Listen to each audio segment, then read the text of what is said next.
Bismillahirrahmanirrahim. Fatihatul Kitabi Sifa UN min kulli da'in.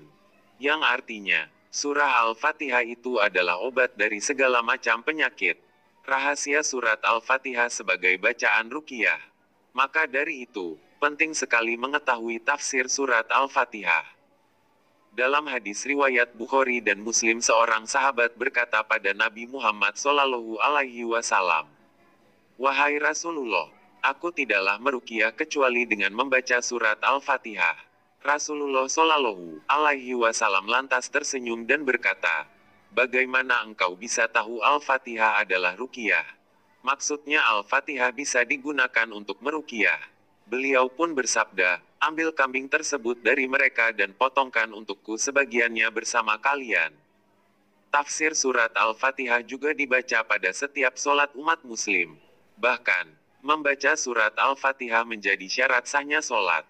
Berdasarkan hadis riwayat Bukhari dan Muslim, dari Ubadah bin As-Samit, Rasulullah SAW bersabda, yang artinya, tidak ada sholat bagi orang yang tidak membaca Fatihatul Kitab, yaitu Al-Fatihah.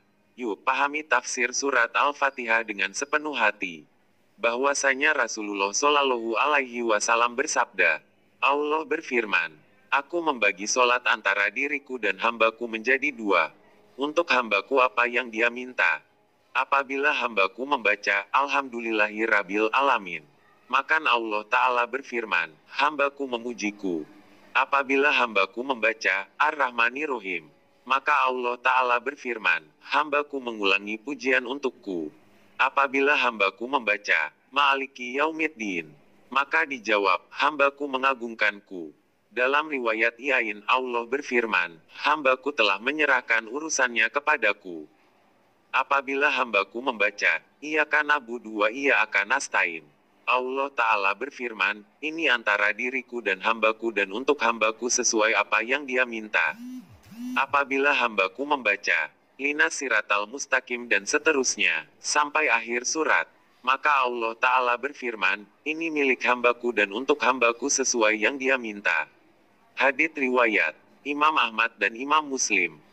Dari hadits ini, kita bisa belajar bahwa sejatinya saat kita membaca Al-Fatihah, sama halnya kita tengah berdialog dengan Allah Subhanahu wa Ta'ala. Maka dari itu alangkah baiknya kita membaca surah Al-Fatihah dengan khusyuk dan tidak tergesa-gesa, supaya bisa lebih mendalami surah Al-Fatihah. Di sisi lain, membaca surah Al-Fatihah juga mencakup doa, serta penyerahan diri kita kepada Allah sebagai zat yang maha memiliki. Semakin sering kita membaca surah Al-Fatihah, insya Allah pahala akan semakin deras mengalir karena Allah Subhanahu wa Ta'ala sendiri yang menjanjikannya dalam surah Al-Hijr ayat 87. Dan sesungguhnya kami telah berikan kepadamu 7 ayat yang dibaca berulang-ulang dan Al-Quran yang agung. Quran Surah Al-Hijr 87. Wallahu a'lam. Setelah kita membaca surah Al-Fatihah, mari kita lanjutkan dengan doa yang dicontohkan Rasulullah, agar negara atau negeri kita menjadi damai, tentram dan sejahtera. Amin. Amin. Amin. Ya Rabbal Alamin. Doa Rasulullah untuk para pejabat. Bismillahirrahmanirrahim.